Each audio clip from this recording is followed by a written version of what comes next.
The bucket blaster.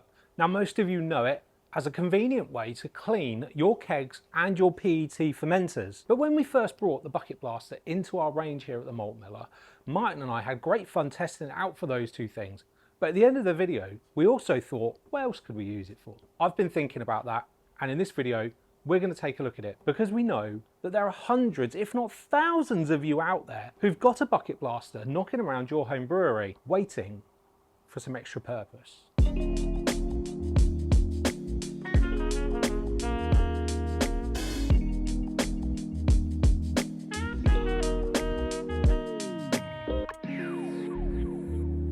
Now, like I said, when Martin and I made that video, when we launched the bucket blaster here at the Malt Miller, we had great fun. We even took it outside just to see how powerful the jet was that it actually puts out.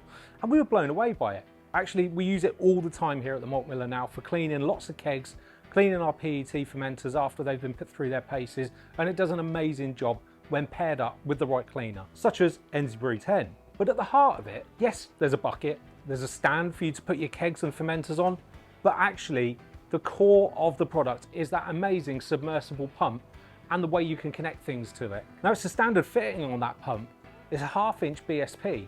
That means that we've got the option to connect it to a few different accessories, which could, in theory, allow us the opportunity to open it up for other cleaning purposes. So I've got 3 things that I'm going to test today. The first thing I'm going to test is to see whether we can actually use it as a really effective CIP method for some fermenters. Secondly, I'm also going to see how it fares doing a CIP on a brewing kettle. And then thirdly, and this is the one that's got me the most excited, is can I use it to effectively clean all the lines on our kegerator here at the Malt Miller. Now I'm going to need a few accessories for all of these, and I'll talk you through them as we get to each one and what I'm planning to use, and hopefully I won't get too wet this time. Now this is where it all starts. Like I said, this is the actual internal submersible pump that comes with the bucket blaster. This is our one here that we use all the time at the Malt Miller. It's very well loved and been put through its paces on hundreds of kegs. But the key thing here is this 1/2 inch plastic BSP fitting with its removable coupler. Now that means that we've got loads of accessories we can use to achieve all of our different goals. Now the other thing that's really good about it, it's got a really nice long cable and plug so we can have it submersed within various different things and still have enough distance away from the liquids that we use to clean with. And so the first thing I'm going to do is grab a fermenter, and I'm going to set this up in a way that I think is more effective than other ways we've tried before. Right, so the first thing we're going to do is look at cleaning a stainless steel conical fermenter. Got one of our Grainfather GF30s here, which is a little bit grubby. It's not too bad on the inside, but it definitely needs a little bit of polishing up before we can use it. And I'm going to blank off the bottom. My plan here is to submerge the pump all the way into the bottom, have it sat in the cone. I'm going to put all the accessories for the tap assembly in there as well within the cleaning solution, fill it up with Brew, and then I'm going to be using something a little bit different to the normal nozzle that just sprays to the very top. Okay, so I'm just going to be using a standard blanking plate. Got my seal here, pop that on, put that bad boy on top, get it closed up. Okay, that is now nice and tight. Let's flip our fermenter over. Now I can get the pump in there, but before I do that, I'm going to show you what I'm going to fit to it to try and give this a bit more of a thorough, deeper clean. Now, a lot of you will be familiar with the flexi hoses that we do. They come in 2 different lengths. They're from KegLand as well, and also the spinning CIP spray head. So this is what I'm going to be using because I want it to be able to really batter and coat the inside in a really even way. And I think this is the perfect tool for the job. And because it's 1/2 inch BSP as well, it screws straight on to the outlet on the pump from the bucket blaster. So making sure that the seals are in there. First of all, let's get that screwed together. Now I've got the pump, and as you can see, we've got our 1/2 inch BSP on the top there. The flexi arm just screws straight on. We can make sure that's nice and straight. And because we've got the cone in there, I can drop that straight in and it stays perfectly upright. Right, now I'm going to pop the bits in for the dual valve tap, which is one of my favourite things about these fermenters. Next, I've got 5 litres of Brew 10 mixed up in some hot water. Let's put this in. Now it's important that we make sure that the pump is fully submerged before we turn it on. So I'm just going to go and grab another bucket of water. Another couple of litres. That should be plenty for what we need to do. Now importantly, the lid needs to go on. Now I know that the cable draping out through the lid is a little bit of an issue, but we'll see just how much of an issue that is once we turn it on. So I have power supply, and it's definitely working. Do I dare to crack the lid open and have a quick look? Ooh. Okay, it did encounter a minor problem there which had to work around. Because of the vibration of the pump, it just started to tilt in the cone. I thought I could just adjust it by moving the flexi arm, but no, actually what I've ended up doing is putting in the metal cage that comes with the bucket blaster that you put in the bucket to rest the kegs on. That just gives it a flat platform to sit on. And now it is working a treat. And yep, don't want to do that for too long. I don't want to get too wet. It is cleaning this. So I'm going to leave this for a good 10 minutes, recirculating, giving everything inside that fermenter a good old clean, and then we'll move on to the second option. Now, of course, there'll be some fermenters that this won't work on, such as ones that have got the smaller kind of tri-clamp openings at the top. You could easily submerge them in a bucket full of the cleaner with the pump underneath spraying up through the hole in the bottom. Like I said, give it 10 minutes. This should hopefully be nice and sparkling. Absolutely sparkling. I'm really pleased with that. I've got a couple of these fermenters at home. I think this is going to be my new go-to method rather than kind of filling them up and soaking them or getting in there and scrubbing them. This is absolutely perfect. All I need to do now is empty it out, give it a rinse with some water, job done. Now on to our next one. Right, next up then, I've got one of our 50-litre brewing kettles, and I'm a little bit ashamed of this one because I was the last person to use this, and it is absolutely filthy. But that means it's a great candidate for this experiment.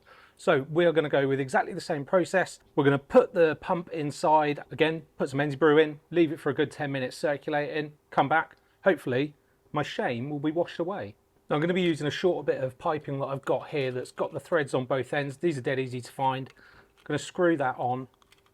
This means that I'm going to get just the right height inside the kettle whilst the bucket blaster's working. That can screw in. And I've blanked off this T-piece as well, just with a push-in John Guest fitting blank so that I'm not spraying out there as well.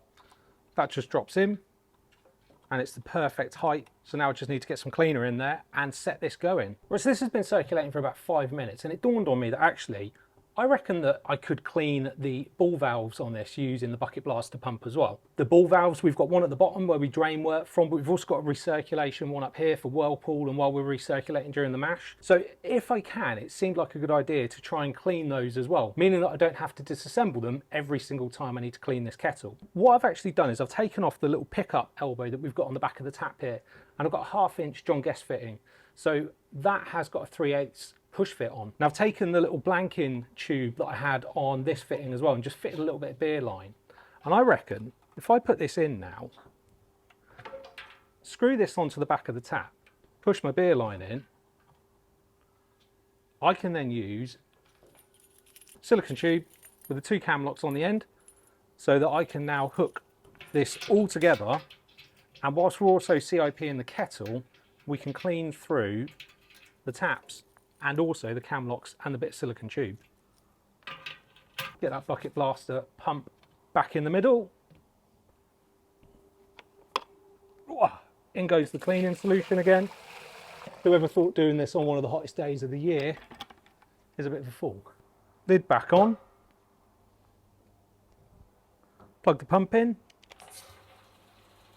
And if I now open these,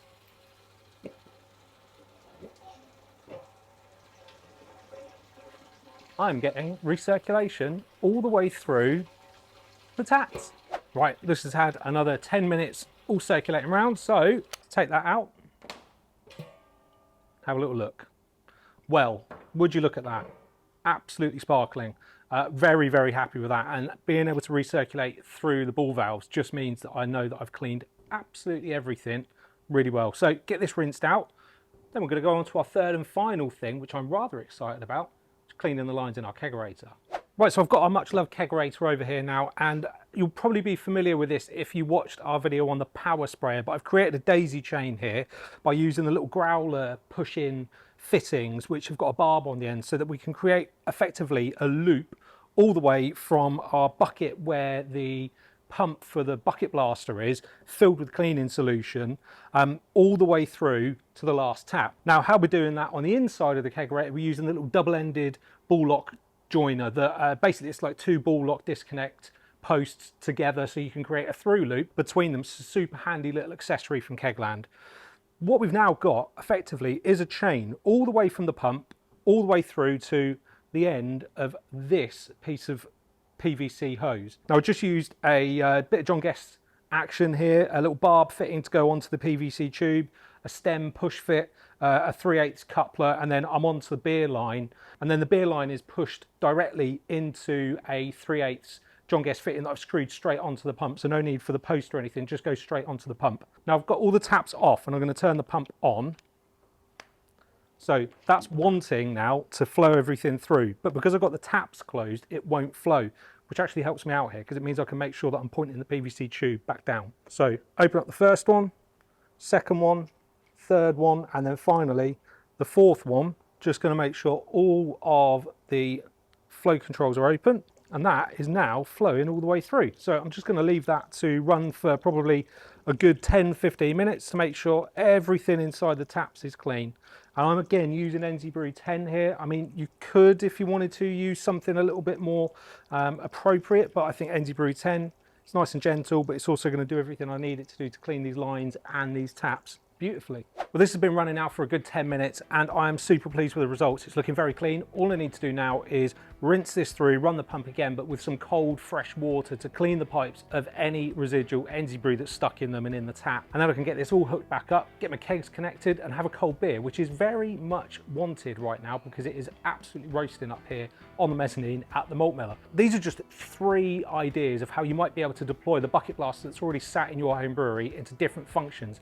I'm sure you've got plenty of other thoughts though, and ideas and suggestions of what you use the pump on your bucket blaster for. If there's something we haven't covered here today, please drop it down in the comments section below. I would love to hear from you so that I can think about how I can get the most out of mine and the one here at the malt miller. Now, if you made it to the end of the video and you're not already, please subscribe to the channel. That really helps us out. Give this video a thumbs up as well and hit the bell for notifications so you can stay up to date with everything we're doing here at Malt Miller HQ. You can follow us on all our socials, and don't forget, if you're over on our website, join our mailing list as well. Have a great brew or a great session cleaning everything.